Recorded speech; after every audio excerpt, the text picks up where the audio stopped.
Hare Krishna, Hare Krishna, Krishna Krishna, Hare Hare, Hare Rama, Hare Rama, Rama Rama, Hare Hare. Hare Krishna, Krishna Krishna, Hare Hare, Hare Rama, Rama Rama, Hare Hare.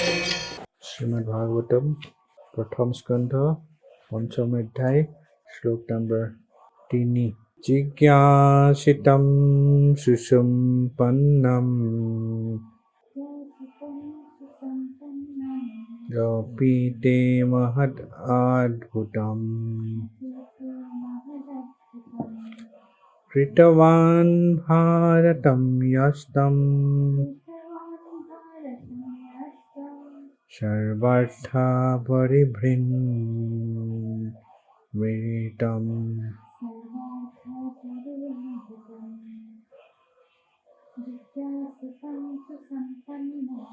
Jigyasitam susampannam Apikam mahadadbhutam Kritavan bharatam yastam Sarvartha paribhrinvitam. Your inquiries were full and your studies were also well fulfilled. Your inquiries were full and your studies were also well fulfilled. And there is no doubt that you have prepared a great and wonderful work, the Mahabharata, which is full of all kinds of Vedic sequences elaborately explained. তাৎপর্য তোমার প্রশ্নগুলি ছিল পূর্ণ এবং তোমার অধ্যয়নও যথাযথভাবে সম্পন্ন হয়েছে, আর তুমি যে সমস্ত বৈদিক নির্দেশ বিস্তারিতভাবে বিশ্লেষণ করে মহৎ এবং অদ্ভুত মহাভারত রচনা করেছ সেই সম্বন্ধে কোনো সন্দেহ নেই। The despondency of Vyasadeva was certainly not due to his lack of sufficient knowledge, because as a student he had fully inquired about the Vedic literatures, as a result of which the Mahabharata is compiled with full explanation of the Vedas. Shari number Shlok. Jigyasitam aditam sya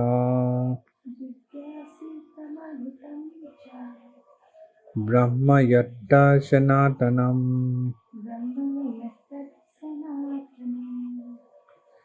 Tathapi asuchayatmanam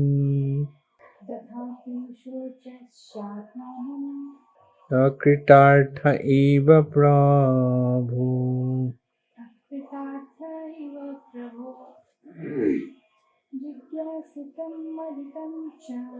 Jigyasitam aditam sya Brahma yatta sanatanam Tathapi sochayatmanam Prakritartha eva prabhu. You have fully delineated the subject of impersonal Brahman as well as the knowledge derived therefrom. Why should you be despondent in spite of all this, thinking that you are undone, my dear Prabhu? তুমি নির্বিশেষ ব্রহ্মতত্ত্ব পূর্ণরূপে উপলব্ধি করেছ এবং তৎসংলগ্ন জ্ঞান হৃদয়ঙ্গম করেছ, তথাপি হে প্রভু, তুমি কেন নিজেকে অকৃতার্থ বলে মনে করে বিষাদগ্রস্ত হয়েছ? Purport. The Vedanta Sutra or Brahma Sutra compiled by Sri Vyasadeva is the full deliberation of the impersonal absolute feature, and it is accepted as the most exalted philosophical exposition in the world.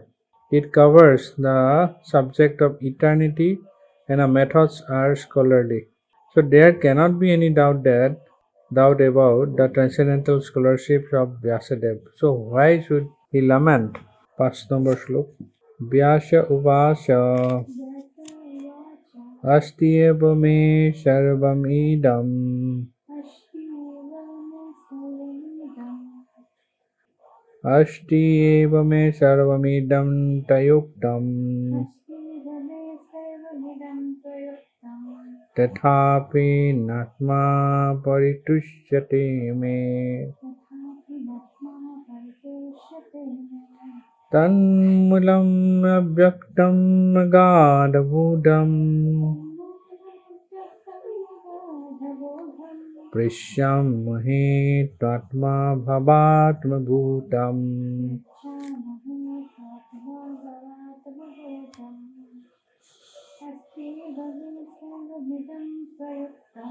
अस्ति एव मे सर्वमिदं तयुक्तम् तथापि नात्मा परितुष्यते मे तन्मूलम् अव्यक्तमगाधमूढम् पश्यामहे त्वात्मा भवात्मभूतम्. Sri Vyasadeva said, all you have said about me is perfectly correct. What you have said about me is perfectly correct. Despite all this, I am not pacified. I therefore question you about the root cause of my dissatisfaction. For you are a man of unlimited knowledge, due to your being the offspring of one Brahma, who is self-born without mundane father and mother. Shri Vyasdev বললেন, আপনি আমার সম্বন্ধে যা বলেছেন তা সম্পূর্ণ সত্য, কিন্তু এই সমস্ত সত্ত্বেও আমার হৃদয় সন্তুষ্ট হচ্ছে না। তাই আমি আপনাকে আমার এই অসন্তোষের মূল কারণ জিজ্ঞাসা করছি, কেননা স্বয়ম্ভুব ব্রহ্মা সন্তান আপনি অসীম জ্ঞানের অধিকারী। Srila Prabhupada Tatparya. In the material world, everyone is engrossed with the idea of identifying the body or the mind with the self. As such, all knowledge disseminated in the material world is related either with the body or with the mind. Then that is the root cause of all despondencies. This is not always detected, even though one may be the greatest erudite scholar in materialistic knowledge. It is good, therefore, to approach a personality like Narada to solve the root cause of all despondencies. Why Narada should be approached is explained below. Namo Vishnu Padaya Krishna Prasthaya Bhutale Srimate Jaya Pataka Sami Niti Namine. Namo Acharya Padaya Nitai Kipapradayine Gaurakatha Dhamadaya Nagara Gamatarine. Namo Vishnu Padaya Krishna Prasthaya Bhutale Srimate Bhaktivedanta Swaminiti Namine.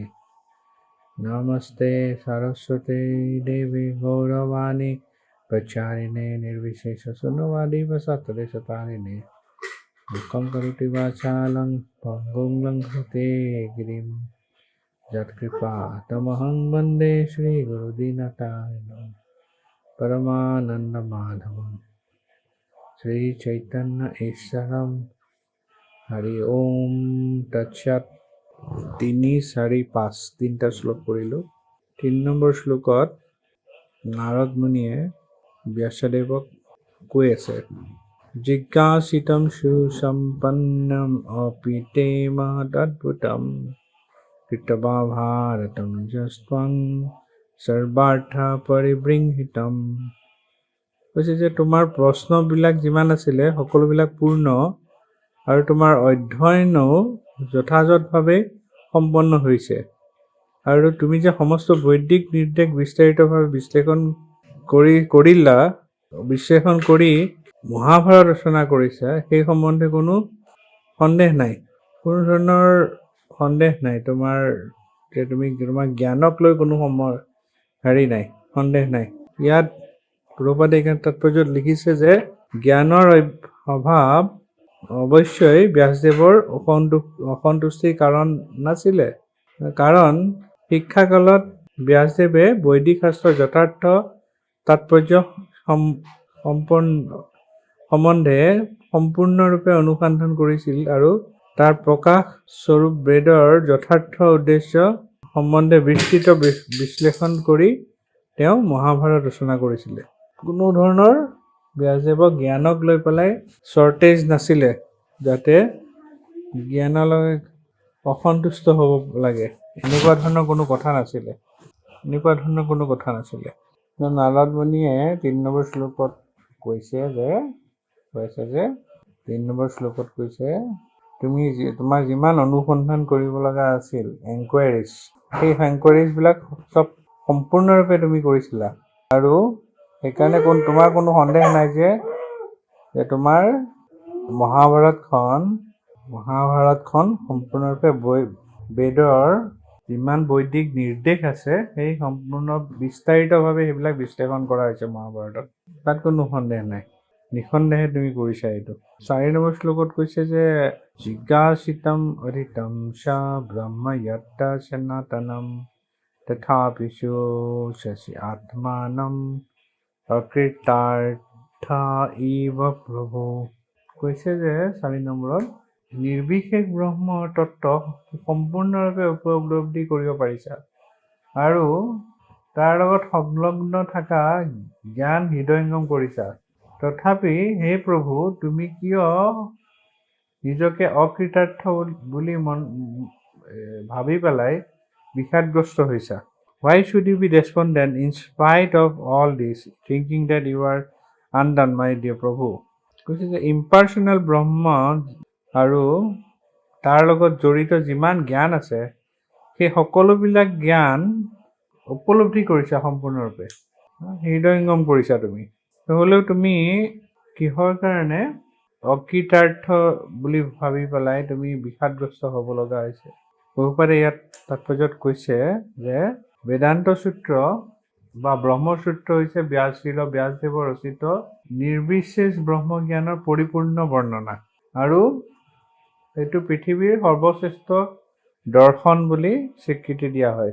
Vedanta সূত্ৰ আৰম্ভণিটো কোনটো শ্লোক দি হয়? অথাতু ব্ৰহ্ম জিজ্ঞাসা, তাৰ পৰা আৰম্ভ হয়।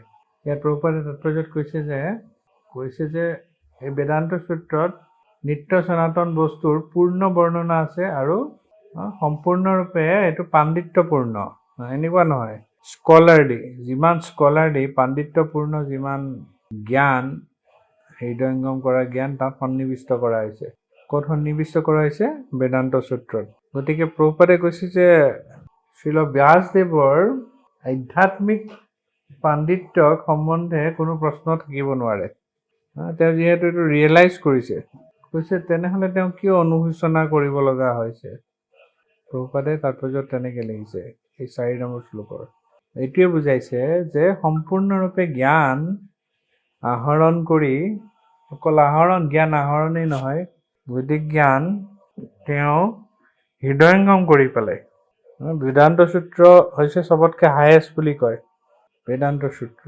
সেই বেদান্ত সূত্ৰ তেওঁ কৰিলে, চব লিখাৰ পিছত সম্পূৰ্ণ ইমান জ্ঞান থকাৰ পিছত, তেওঁৰ হৃদয়ংগম কৰাৰ পিছতো তেওঁ হ'লেও ডিছছেটিছফাইড হৈ আছিলে, অসন্তুষ্ট হৈ আছিলে। অসন্তুষ্ট কিয় হৈ আছিলে?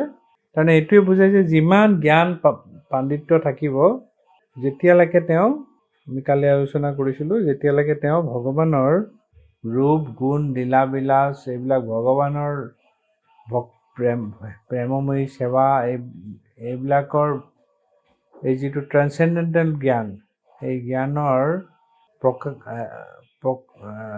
জ্ঞান আহৰণ কৰি পেলাই যেতিয়া হৃদয়ংগম নকৰিব, হৃদয়ংগম কেনেকৈ কৰিব? থ্ৰু প্ৰেক্টিচ অফ ডিভ'চনেল ছাৰ্ভিচ, ভক্তি জীৱনৰ অনুশীলন কৰি, তেতিয়ালৈকে তেওঁ কোনো ব্যক্তি, তেওঁ যিমানে পণ্ডিত হ'ব পাৰে, ইয়াত সেইটোৱে কৈ আছে, বুজাই আছে নাৰদ মুনিয়ে, যে আমাৰ পণ্ডিত হ'ব পাৰে, কিন্তু আল্টিমেটলি গৈ পেলাই তেওঁৰ ক'ৰবাত নহয় ক'ৰবাত সেই যিটো দিব্য আনন্দ, অপ্ৰাকৃত আনন্দ তেওঁ লাভ কৰিব নোৱাৰে। এইটো লাভ কৰাটো সম্ভৱ নহয়। ইয়াত এই দুটা শ্লোকত এটা দেখা যায় যে এনকুৱাৰী মানে প্ৰশ্নবিলাক সোধাটো, এনকুৱাৰী কৰা। সেই প্ৰশ্ন সুধিবলৈ, গুৰুক প্ৰশ্ন সুধিবলৈ যিবিলাক জড়জাগতিক যিবিলাক জ্ঞানৰ প্ৰশ্ন, এইবিলাক জ্ঞানৰ কথা কোৱা নাই ইয়াত। গীতাত কোনে জ্ঞান লাভ কৰে বুলি কৈছে? কোনে লাভ কৰে জ্ঞানটো? কি কৰিব লাগিব জ্ঞান লাভ কৰিব হ'লে? এজন গুৰুৰ আশ্ৰয়ত গৈ, সদগুৰুৰ আশ্ৰয়ত গৈ পেলাই তেনেকুৱা প্ৰশ্ন কৰিব লাগিব ষ্টুডেণ্ট এজনে। কিহৰ প্ৰশ্ন? আধ্যাত্মিক প্ৰশ্ন কৰিব লাগিব। জড়জাগতিক প্ৰশ্ন যিবিলাক থাকে, কেনেকৈ মই, প্ৰভুপাদে কৈছিলে যে কেনেকৈ মই পইচা ইনকাম কৰিম, কেনেকৈ মই ডাঙৰ ঘৰ বনাম, কেনেকৈ মোৰ 10খন গাড়ী হ'ব, সেইবিলাক এনকুৱাৰী নহয়। সেইবিলাক এনকুৱাৰী কোনো মূল্য নাই, সেইবিলাক এনকুৱাৰী কৰিব দৰকাৰ নাই। আৰু ইয়াত এটাই বুজা গৈছে যে ভক্তি জীৱনত আহিবলৈ কোনো ধৰণৰ পাণ্ডিত্যৰ সাংঘাতিক কিবা জ্ঞানী হ'ব নালাগে, একো হ'ব নালাগে। প্ৰভুপাদে উদাহৰণ দিছিল যে প্ৰভুপাদৰ গুৰু ভক্তি সিদ্ধান্ত চৰিত ঠাকুৰ কিমান ডাঙৰ পণ্ডিত আছিলে। তেওঁৰ গুৰু গৌৰ কিশোৰদাস বাবুজী মহাৰাজ, তেওঁ নিৰক্ষৰ আছে, ইলিটাৰেট, একোৱেই নাজানে, অ ক খ নাজানে তেওঁ। অৰ্থাৎ তেওঁ জড়জাগতিক কোনো ধৰণৰ জ্ঞান নাই। তেওঁ সম্পূৰ্ণৰূপে কিহৰ জ্ঞানেদি পূৰ্ণ আছিলে? সম্পূৰ্ণৰূপে আধ্যাত্মিক চিন্ময় জ্ঞানেদি তেওঁ পূৰ্ণ আছিলে। চিন্ময় জ্ঞানেদি পূৰ্ণ থকাৰ কাৰণে ভক্তি সিদ্ধান্ত চৰিত ঠাকুৰ ইমান ডাঙৰ এজন পণ্ডিত হোৱাৰ পিছতো তেওঁৰ ওচৰত গৈ পেলাই দীক্ষা গ্ৰহণ কৰিছিলে। দীক্ষা গ্ৰহণ কৰিব, কিমান কষ্ট কৰি দীক্ষা গ্ৰহণ কৰিব লগা হৈছে। তেওঁ দীক্ষা দিব বিচৰা নাছিলে প্ৰথমতে ভক্তি সিদ্ধান্ত সৰস্বতী ঠাকুৰক। গতিকে আধ্যাত্মিক জ্ঞানৰ লাভ কৰিবলৈ, আধ্যাত্মিক জ্ঞানৰ উপলব্ধি হ'বলৈ, আধ্যাত্মিক জ্ঞান হৃদয়ংগম কৰিবলৈ কোনো জড়জাগতিক জ্ঞানৰ প্লেটফৰ্মৰ বা ফাউণ্ডেশ্যনৰ কোনো প্ৰয়োজন নাই। কেনেকৈ লাভ হ'ব এইটো? চিন্ময় জ্ঞানটো। আৰু যেতিয়ালৈকে এই চিন্ময় জ্ঞানৰ প্ৰকাশ নহ'ব, তেতিয়ালৈকে সম্পূৰ্ণ যিটো পৰমানন্দ ষ্টেজটো, সেইটো ষ্টেজ গৈ পেলাই লাভ কৰিব নোৱাৰে। যিটো আমাৰ ইয়াত এতিয়া আমি দেখা পাইছোঁ ব্যাসদেৱৰ সেই অৱস্থাটো হৈ আছে। সেইকাৰণে ব্যাসদেৱে 5 নম্বৰ শ্লোকত ব্যাসদেৱে উল্লেখ কৰিছে, অষ্টিব মে সৰ্বমিদম তয়োক্তম তথাপি নাত্মা পৰিতুষ্যতে মে তন্মূলম অব্যক্তম অগাধবুধম পৃষ্যামহে ত্বাত্মভাৱাত্মভূতান। ব্যাসদেৱে কৈছে যে, নাৰদ মুনিক কৈছে যে আপুনি মোৰ সম্বন্ধে যিখিনি কৈছে সম্পূৰ্ণ সত্য, কিন্তু এই সমস্ত জ্ঞান এইবিলাক লাভ কৰাৰ পিছতো মোৰ হৃদয় সন্তুষ্ট হোৱা নাই। সেইকাৰণে মই আপোনাক মোৰ এই অসন্তোষৰ মূল কাৰণ আপোনাক মই কি কৰিছোঁ? এই প্ৰশ্নটো কৰিছোঁ আপোনাক, কিহৰ কাৰণে হোৱা নাই? কাৰণ আপুনি হৈছে স্বয়ংভূ ব্ৰহ্মাৰ সন্তান, আপুনি অসীম জ্ঞানৰ অধিকাৰী। নাৰদ মুনিক কৈছে ইমানখিনি মোৰ জ্ঞান থকা, আপুনি যি কৈছে ঠিকেই কৈছে, কিন্তু মোৰ যিমানখিনি জ্ঞান থকাৰ পিছতো মোৰ হৃদয়ত সন্তুষ্টি পোৱা নাই, অসন্তোষ হৈ আছে গোটেই হৃদয়খন। এই অসন্তোষৰ মূল কাৰণটো কি? সেইটো মই বুজিব পৰা নাই এতিয়াও। গতিকে এই মূল কাৰণটোৰ বিষয়ে কিহৰ কাৰণেনো এনেকুৱা হৈছে আপুনি ক'ব লাগে দয়া কৰি, কাৰণ আপুনি স্বয়ংভূ ব্ৰহ্মাৰ আপুনি সন্তান আৰু আপুনি হৈছে অসীম জ্ঞানৰ অধিকাৰী। আপোনাৰ অসীম জ্ঞান আছে, সেইকাৰণে আপুনি জনাব লাগে। প্ৰপাৰে তাৎপৰ্যত লিখিছে যে জড় জগতত সকলোৱে দেহ আৰু মনক তেওঁলোকৰ স্বৰূপ বুলি ভাবি থাকে। সকলোৱে ভাবে যে এই দেহটোৱে আই এম দিছ বডি, আৰু মোৰ মনটো ইফালে ইফালে গৈ আছে, এই মনটোৱে হৈছে মন আৰু এই দেহটো, সেয়াই মই। কোনোপধ্যে এই উপলব্ধিটো নহয় যে মই এই দেহটো বা মনটোৰ বাহিৰত এজন চিন্ময় আত্মা, পৰমাত্মাৰ অংশ। সেই কথাটো উপলব্ধি নকৰে বা জ্ঞান চৰ্চাও নকৰে সেই বিষয়ে। আৰু প্ৰভুপাদে কৈছে যে এই দেহাত্মক বুদ্ধিত মগ্ন থকাৰ ফলত কি হয়, তেওঁলোকে জড় জগতৰ বান্ধোনত আবদ্ধ হৈ থাকে, ওলাব নোৱাৰে। আৰু এই দেহ আৰু মনক লৈ পেলাই সম্পৰ্কিত যিমান জ্ঞান আছে এই জড় জগতত লব্ধ হোৱা, আৰু সেইটোৱে হৈছে আমাৰ পৰম কাৰণ অসন্তোষৰ। আমি যে দেহাত্ম বুদ্ধিত থাকোঁ, আমি যে দেহটো আৰু মনটো নিজে বুলি ভাবি যিবিলাক এই দেহটোক লৈ গোটেই আমি সেই জ্ঞান লাভ কৰিব চেষ্টা কৰোঁ, সেইটো হৈছে আমাৰ অসন্তুষ্টিৰ প্ৰধান কাৰণ বুলি কৈছে। মূল কাৰণ বা প্ৰধান কাৰণ। আৰু তাৰ কাৰণটো হৈছে যে এইটো সহজে বুজিব পৰা নাযায়। কেনেকৈ হৈছে এইটো?